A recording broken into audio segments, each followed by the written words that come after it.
2년마다 청주에서 열리는 국제적인 미술 행사 청주 공예 비엔날레가 올해로 20년을 맞았습니다. 공예의 과거와 현재, 미래를 탐구해온 청주 공예 비엔날레는 인간의 손이 빚은 가장 아름다운 예술품을 만날 수 있는 전문 비엔날레로 자리매김했는데요. 2019년 새롭게 선보이는 공예의 미래를 만나보시죠.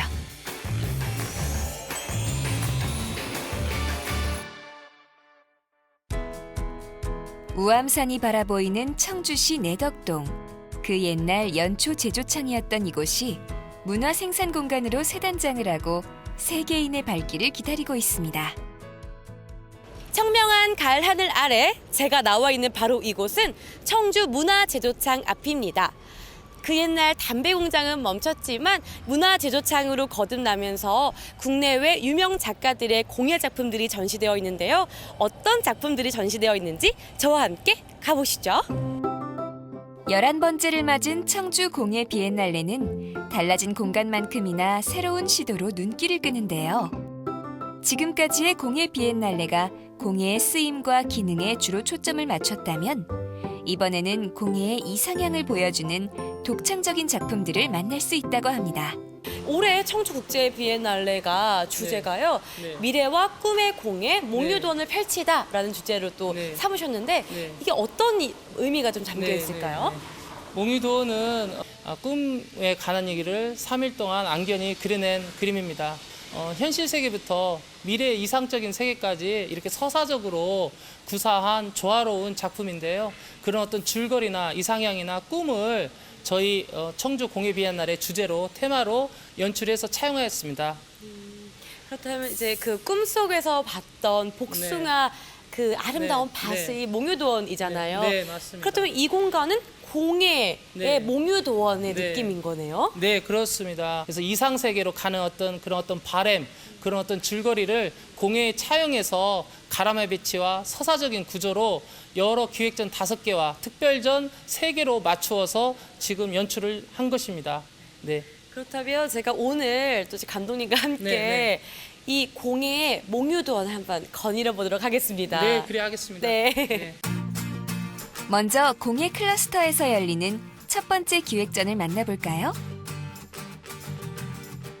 몽상가들이란 주제로 열리는 기획전 1회는 국내외 작가 123명이 참여해 480여 점의 공예 작품을 선보이고 있습니다.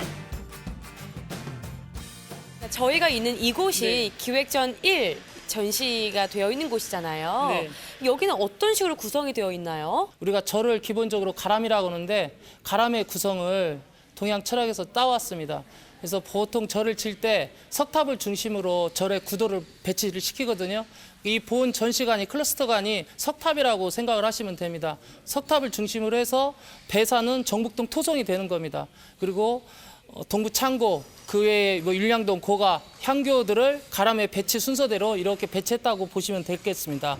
결국은 이 기획전 1관이 석탑을 중심으로 하는 핵심의 전시관이라고 생각하시면 되겠습니다. 그럼 보니까 이 기획전 1에 섹션이 좀 더 나눠서 또 세분화대로 구성을 또 한 게 따로 있나요? 네, 본 1 전시관은 울림 있는 장소, 또 신들의 뜻 이런 식으로 몽유도원에서 나오는 이상적인 이야기들로 펼쳐냈습니다.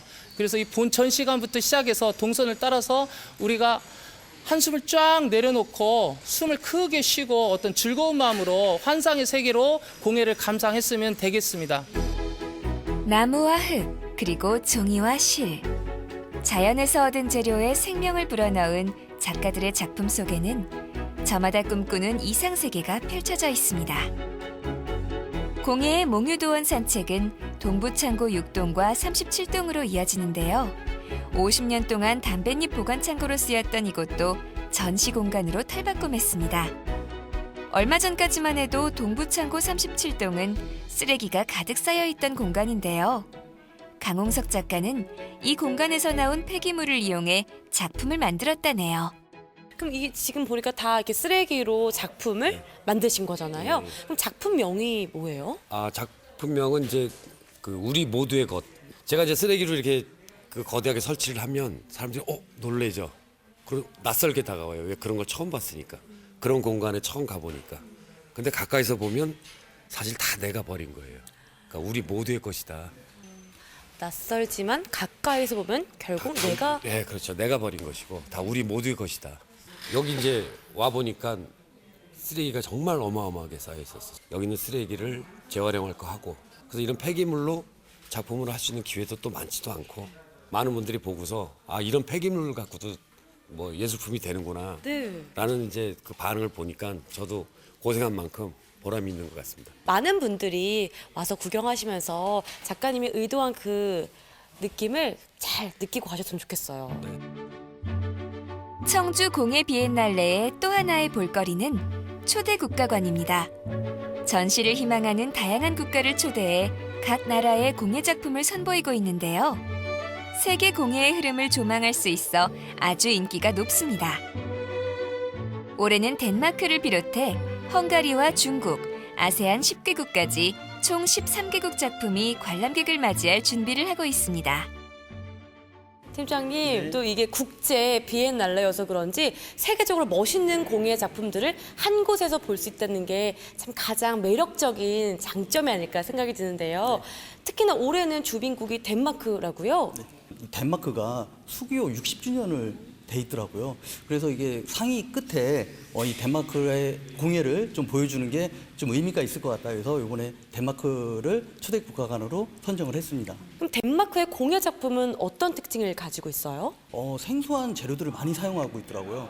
그리고 우리가 일반적으로 편하게 알 수 있던 뭐 파이프라든지 아니면 스펀지라든지 이런 부분들도 지금 공예 재료로 많이 활용을 하는 거 보고서 아, 이렇게 많이 확대되고 폭넓게 연구를 하고 있구나, 이런 것도 이번에 알게 됐습니다.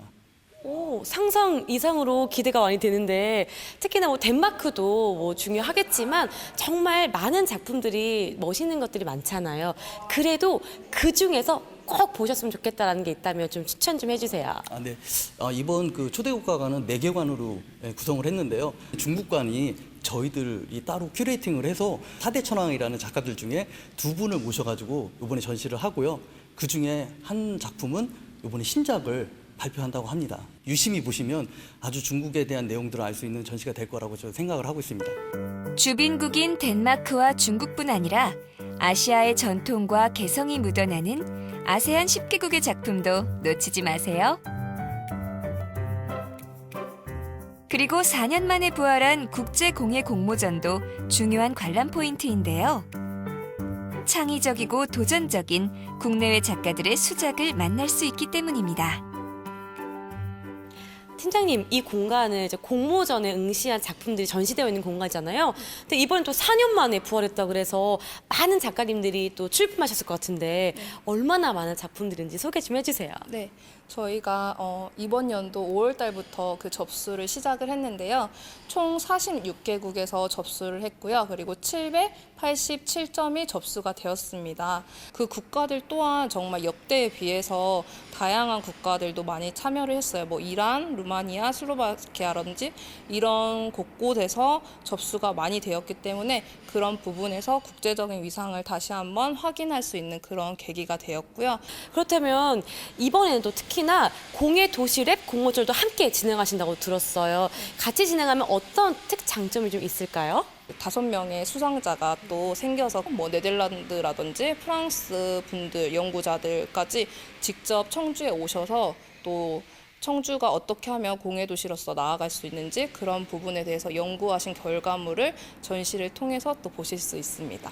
준비도 많이 하셨을 것 같은데 아마 큰 또 시너지 효과가 일어나지 않을까 생각이 들어요. 문화제조창에서 새롭게 선보이는 이번 공예 비엔날레에서는 누구나 몽상가가 되어 공예가 있는 일상을 산책하는 즐거움을 누려볼 수 있습니다. 네, 여러분 오늘 저와 함께한 공예 몽유도원 산책 즐거우셨나요? 문화제조창과 동부창고에서 열리는 기획전 1, 2 그리고 초대 국가관 공모전까지 다 둘러봤는데요. 저는 정말 둘러보면서 꿈 같다. 정말 이 몽유돈을 산책하고 있는 기분이 이런 기분일까라는 걸 많이 느꼈습니다. 여러분도 좋은 가을 날씨에 살아가는 가족, 연인, 그리고 친구들과 함께 공예 몽유도원으로 놀러오세요. 생활에 필요해서 생겨나 일상을 아름답게 만드는 예술이 된 공예. 공예는 지금 다양한 고민과 시도를 통해 새로운 길을 열어가고 있습니다.